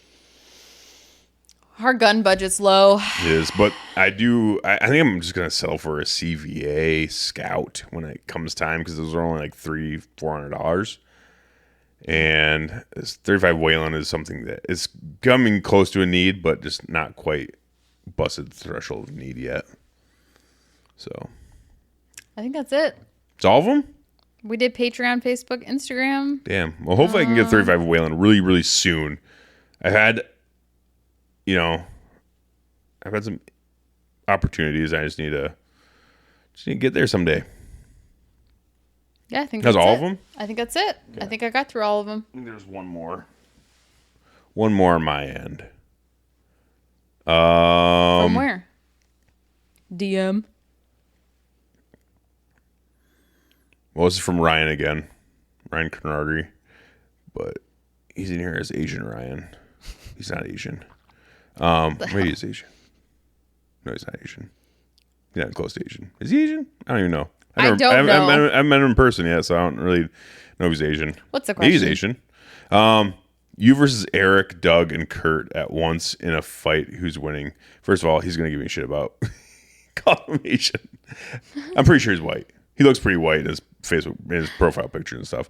Anyways, who's winning? All three of them at once. Me against Eric, Doug, and Kurt. Well, you. Yeah, that's obvious. I have to bet on myself. Yeah. Because I know how dirty I can get, especially if I'm outnumbered. That's the way I always plan to fight. Yeah. Look, Obviously, I'm gonna have to go for Kurt first and take him out as fast as possible. Because yeah. even if he saps up like 25% of my tank or 50% of my tank, it's plenty for Eric and Doug.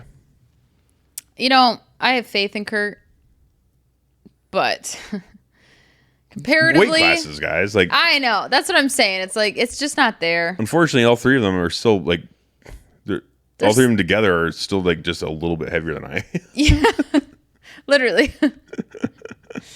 Yeah. That's